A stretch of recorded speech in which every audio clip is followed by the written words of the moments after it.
রান্নাবাটির পক্ষ থেকে সকল দর্শক বন্ধুদের স্বাগত জানিয়ে শুরু করছি আজকের রেসিপি ভেন্ডি আলুর তরকারি বা ভেন্ডি আলুর ঝোল। খেতে কিন্তু অসাধারণ হয় এই রেসিপিটা, তাই একবার কিন্তু বাড়িতে এটা ট্রাই করে দেখতেই হবে। এর জন্য প্রথমেই কড়াইতে সাদা তেল গরম করে লম্বা লম্বা করে কেটে রাখা ভেন্ডি বা ঢ্যাঁড়সগুলো দিয়ে দিতে হবে ভাজবার জন্য। একটু লম্বা লম্বা করেই কেটে নিতে হবে। একটা ভেন্ডিকে দু টুকরো করে নিতে হবে 1 বাই 1 করে, তারপরে ভেজে নিতে হবে। এখানে 300 গ্রাম মতো ভেন্ডি রয়েছে। ভাজতে ভাজতেই এতে দিয়ে দেবো পরিমাণ মতো হলুদ আর নুন। নুনটা দিয়ে দিলে কিন্তু ভেন্ডিটা অনেক তাড়াতাড়ি নরম হয়ে আসবে আর তাড়াতাড়ি ভাজাও হয়ে যাবে। আর ভেন্ডি রান্নার সময় সবসময় খেয়াল রাখতে হবে ভেন্ডি কিন্তু কাটার আগে ধুয়ে নিতে হবে ভালো করে, কাটবার পর কিন্তু আর ধোয়া যাবে না। ভেন্ডিটা ভাজা হয়ে যাওয়ার পর এবার তুলে নিচ্ছি।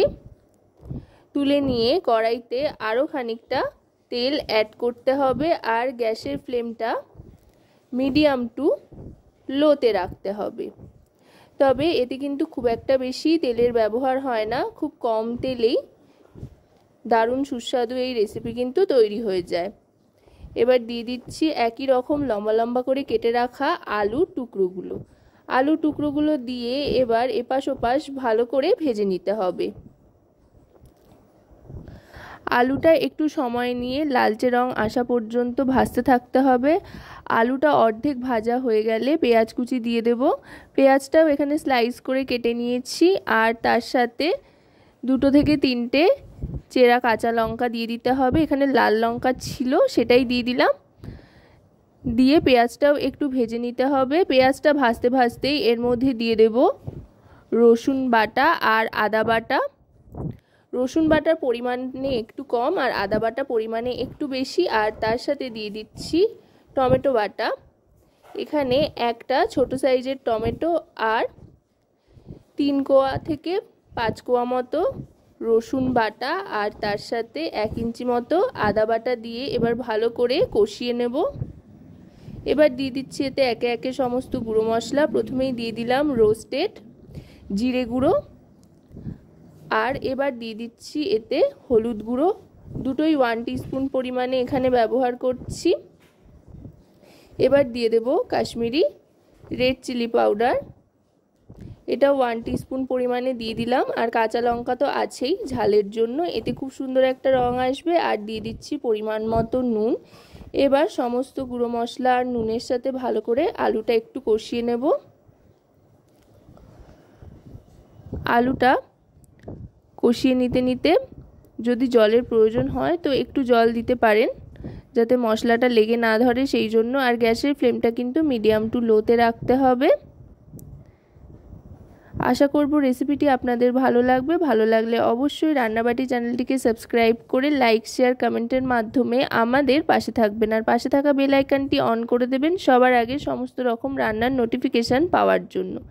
আর যদি রেসিপিটি আপনারা আমাদের ফেসবুক পেজ থেকে দেখেন তো অবশ্যই রান্নাবাটি ফেসবুক পেজটিকে ফলো করার অনুরোধ রইল। এবার আলুটা সেদ্ধর জন্য জল দিয়ে ঢাকনা চাপা দিয়ে দিতে হবে গ্যাসের ফ্লেমটা লোতে রেখে। তারপরে 2 থেকে 3 মিনিট মতো ঢাকনা চাপা দিয়ে রাখবার পর ঢাকনাটা সরিয়ে নিলাম। দেখুন জলটা কিন্তু একেবারেই টেনে এসছে আর মশলাও সম্পূর্ণ কষে গিয়েছে। দারুণ সুন্দর একটা টেক্সচার কিন্তু চলে এসছে আর আলুগুলোও নরম হয়ে গিয়েছে। এবার দিয়ে দিচ্ছি একটু টমেটো কেচাপ, এটা অপশনাল, দিলে বেশ ভালো লাগে আর যদি আপনারা না চান তো নাও দিতে পারেন। এবার ভেজে রাখা ঢ্যাঁড়সগুলো দিয়ে দিচ্ছি। ঢ্যাঁড়স বা ভেন্ডিটা দিয়ে এবার ভালো করে মিশিয়ে নেব। ভেন্ডিটা দিয়ে আলুর সাথে ভালো করে মিশিয়ে নেওয়ার পর এবার দিয়ে দিচ্ছি পরিমাণ মতো জল। অবশ্যই কিন্তু ঈষদ উষ্ণ গরম জল দিতে হবে, এতে করে খুব তাড়াতাড়ি ফুটে উঠবে আর কোনো রকমের পানসে ভাব থাকবে না। এবার কিন্তু গ্যাসের ফ্লেমটা লো থেকে মিডিয়ামে করে দেবো। মিডিয়ামে গ্যাসের ফ্লেমটা করে দিয়ে একটু ফুটিয়ে নিতে হবে যাতে ঝোলটা ভালোভাবে ইনসিস্ট করে আলু আর ভেন্ডির মধ্যে। এবার 1 থেকে 1.5 মিনিট মতো একটু সময় নিয়ে গ্যাসের ফ্লেমটা লো টু মিডিয়ামে রেখে ভালো করে ফুটিয়ে নাড়াচাড়া করে নিয়ে তারপরে এটা সার্ভ করে দেব। এই রেসিপিটা কিন্তু আপনারা চাইলে ভাত, রুটি, লুচি, পরোটা যে কোনো কিছুর সাথেই সার্ভ করতে পারেন, খেতে কিন্তু দারুণ লাগে। তো আজকের এই রেসিপিটি আপনাদের কেমন লাগলো সেটা কিন্তু অবশ্যই আমাকে কমেন্টের মাধ্যমে জানাবেন।